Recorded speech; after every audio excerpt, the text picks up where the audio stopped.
Hello student, मेरा नाम है रोहित तिवारी और आप हमारे चैनल नॉलेज सर्ची में जुड़े हुए हैं। आज मैं आपके लिए लेके आया हूँ क्लास 12 फिजिक्स का चैप्टर नंबर 3 करंट इलेक्ट्रिसिटी का एक नया टॉपिक किरचॉफ लॉ के बारे में। यदि आप इस वीडियो में नए हैं तो आप हमारे चैनल को सब्सक्राइब करिए और वीडियो अच्छी लगे तो लाइक करिए और शेयर करिए। हम वीडियो को ज़्यादा लेट न करते हुए स्टार्ट करते हैं किरचॉफ लॉ के बारे में। तो सबसे पहले हमने पुरानी वीडियो में पढ़ चुका है ओम्स लॉ के बारे में। यदि आपने नहीं देखी हमारी पुरानी वीडियो तो कोई बात नहीं।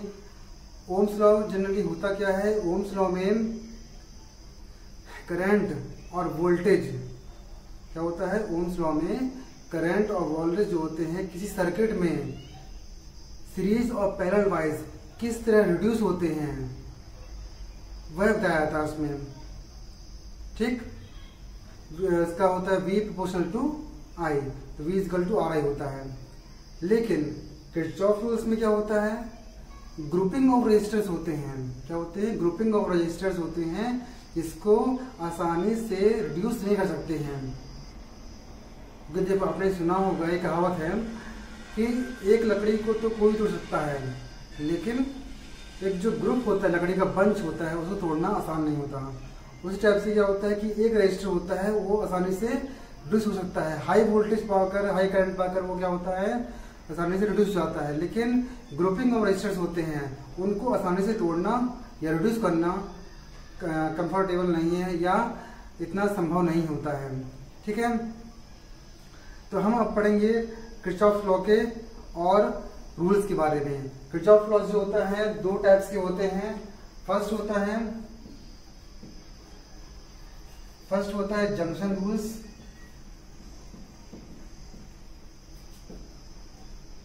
और सेकेंड होता है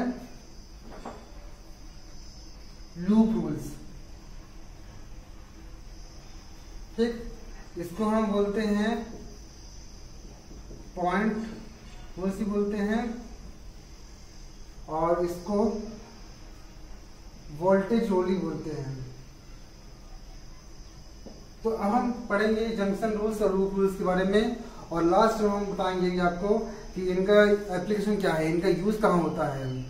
क्लियर, हम पढ़ेंगे जंक्शन रूल्स के बारे में। जंक्शन रूल्स क्या रहता है, the algebraic sum of all the current sensitive entering the junction in a current must be equal to the sum of current leaving the junction. इसमें क्या होता है, जितनी करंट जो होती हैं, सपोज यहाँ मान लीजिए पॉइंट P है, यहाँ से कोई करंट जा रही है तो लिखा है all the current entering the junction.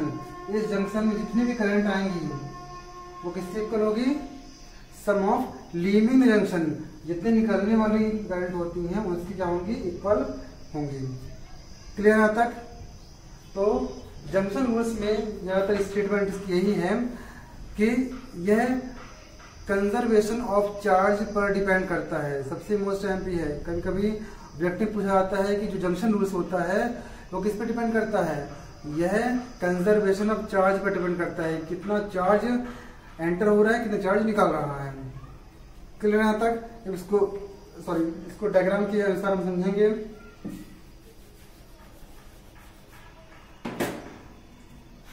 ये पॉइंट P है, ठीक, यहां से करंट जा रही है I1, क्लियर, और इस पॉइंट P से एक करंट निकल रही है। कौन निकल रही है, ठीक है, और एक यहां से ऐसे ऐसे आ रही है, ऐसे आ रही है। ठीक, ये तो I1, I3, I2, I4। तो इससे ये पता चलता है बच्चों कि मैंने अभी बताया था इसमें कि all the current entering the junction, कौन सी एंटर हो रही है, I1 और I2 क्या हो रही है, एंटर हो रही है। तो I1 प्लस I2 एंटर हो रही है और लीव कौन सी हो रही है, I3 और I4 हो रही है। तो जो क्या होंगी, अपोजिट डायरेक्शन में है, तो I3 minus I4 equal to 0, negative होंगी। क्लियर, तो इसका क्या लिख सकते हैं हम, I1 plus I2 is equal to I3 plus I4। ये हमारा क्या हो गया, स्टेटमेंट के अकॉर्डिंग एक इक्वेशन फाइंड हो गया। तो जंक्शन रूल्स जो होता है वो क्या बताता है, ये बताता है बच्चों कि यह किसी एक ईच नोड तो आप जानते होंगे, किसी एक ईच नोड पर डिपेंड करता है, ईच नोड के लिए काम करता है। क्लियर। एक पूछा आता है ऑब्जेक्टिव में, ऑप्शन में पूछा आता है कि जंक्शन रूल्स जो होता है किस लिए यूज किया जाता है, तो यह ईच नोड के लिए यूज किया जाता है। क्लियर यहाँ तक। और इसमें हम ये बोल सकते हैं, एक और है, पहले कंजर्वेशन ऑफ चार्ज पर डिपेंड करता है। थर्ड पॉइंट इसका ये हो गया बच्चों कि ये यदि हम क्या लिखा है, if current flow junction, current flow करते जंक्शन में, तो इसका जो चार्ज होगा वो क्या होगा, पॉजिटिव, और जो लीव करेगा वो क्या होगा, नेगेटिव होगा। क्लियर यहाँ तक। अब हम पढ़ेंगे किसके बारे में, लूप रूल्स के बारे में पढ़ेंगे। क्लियर यहाँ तक। नेक्स्ट लूप रूल्स क्या बोलते हैं हम, वोल्टेज रूल्स भी कहते हैं। ठीक है। तो इसकी स्टेटमेंट क्या है, the sum of potential difference across all the circuit element along the closed loop in a circuit is 0। मतलब इसमें जो पोटेंशियल डिफरेंस होता है सर्किट में, जैसे ही पोटेंशियल डिफरेंस को अप्लाई करते हैं किसी सर्किट में, तो इसका जो क्लोज्ड लूप बनता है वो क्या होता है, 0 हो जाता है। क्लियर यहाँ तक। तो अब इसको हम और अच्छी तरह समझे, तो हम पहले बता चुके थे जंक्शन रूल्स के बारे में कि कंजर्वेशन ऑफ चार्ज पर डिपेंड करता है, बट ये लूप रूल्स होता है वो कंजर्वेशन ऑफ एनर्जी पर डिपेंड करता है, क्योंकि इसमें करंट और रजिस्टर जो रेजिस्टेंस होते हैं वो दोनों ही मिलकर काम करते हैं। तो करंट और रेजिस्टेंस मिलकर जिस प्रकार से लूप रूल्स बनाते हैं वो इसमें बताया गया है। ठीक है। तो इसमें नोट करने वाली बात यह है कि ये कंजर्वेशन ऑफ एनर्जी पर ही डिपेंड करता है। ठीक है। और एक बात और है कि इस रूल में, इस लूप रूल में हम यदि डीसी सर्किट को अप्लाई करते हैं, डीसी सर्किट यदि अप्लाई करते हैं, तो इसमें जो लूप होता है वो किस और ट्रावर्स होता है, ये जो रूल्स होता है वो क्लॉकवाइज और एंटी क्लॉकवाइज ये ट्रावर्स होता है। क्लियर है यहाँ तक। इसको हम डायग्राम के माध्यम से और अच्छी समझते हैं, ध्यान देखिएगा।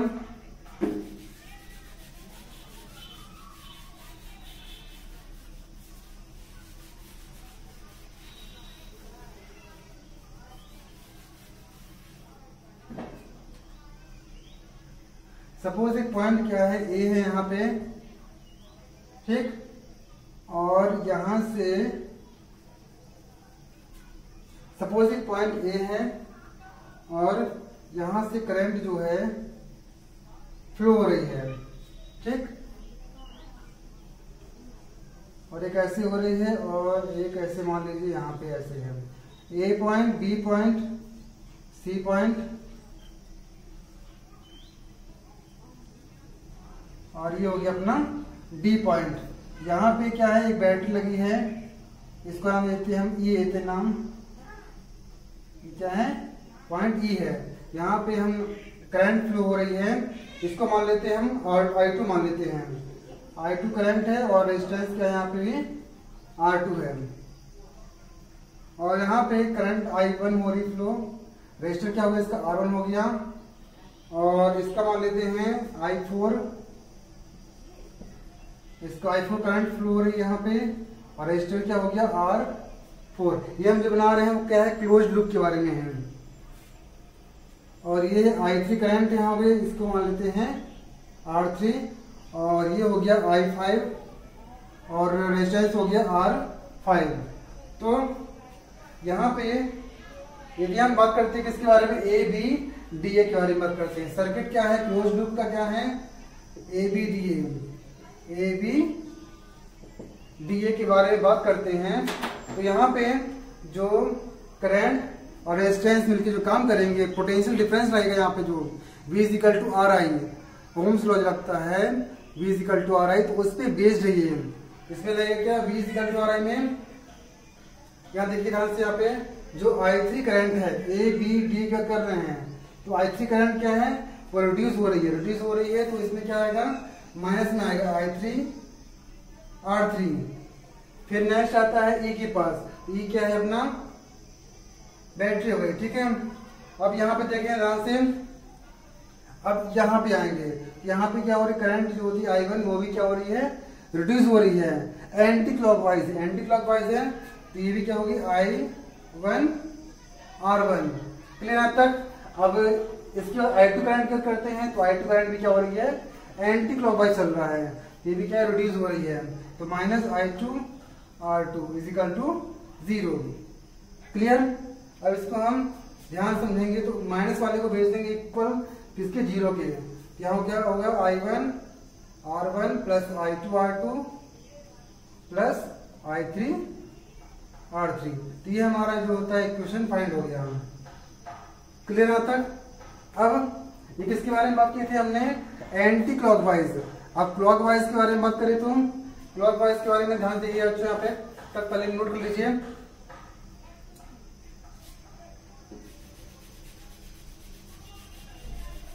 क्लॉकवाइज में हम बात करेंगे तो क्या होगा, यहाँ पे ए बी सी ए, क्या होगा, ए बी सी ए की बात करेंगे।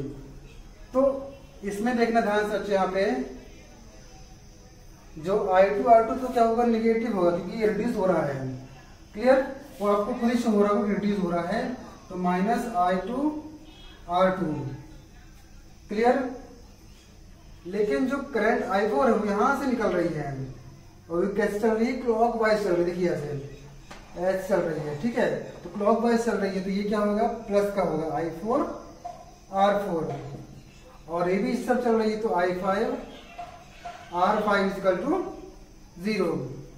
क्लियर यहाँ तक।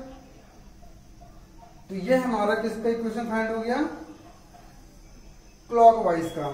क्लियर। अब ये हमने बताया आपको, जंक्शन रूल्स के बारे में बताया, और लूप रूल्स के बारे में हमने ये बता दिया। यहाँ तक पहले नोट कर लीजिए, फिर हम आपको बताएंगे एप्लीकेशंस के बारे में। इसका एप्लीकेशन यहाँ पे यह है, ध्यान सुनिएगा कि ये क्या होता है कि करंट और voltage, how to work in circuit में किस तरह काम करते हैं, ये करंट और वोल्टेज पर डिपेंड करता है। तो ये एसी का एप्लीकेशन हो गया। और दूसरी बात ये है, दूसरा पॉइंट आप ये लिख सकते हैं इसमें, कि जो इलेक्ट्रिकल इंजीनियर होते हैं, वह इलेक्ट्रिकल इंजीनियर जो होते हैं, करंट को किस प्रकार कंबाइन करते हैं, किस प्रकार उनमें रेजिस्टेंस सप्लाई करते हैं, इस कारण से करंट फ्लो होती है। तो यह इलेक्ट्रिकल इंजीनियर जो होते हैं, इनके लिए ये किरचॉफ लॉ यूज होता है। ठीक है। अब थर्ड पॉइंट इसमें वही बोल सकते हैं कि कॉम्प्लेक्स सर्किट जो होते हैं, क्या होते हैं, कॉम्प्लेक्स सर्किट जो होते हैं, कांट बी रिड्यूस्ड, वो रिड्यूस्ड नहीं होते हैं। किसपे, वन इक्विवेलेंट, किसमें होते हैं, one equivalent resistance using series और parallel side parallel side circuits के बारे में। क्लियर यहाँ तक। यदि वीडियो अच्छी लगी है आपको तो लाइक करिए, शेयर करिए और सब्सक्राइब करिए।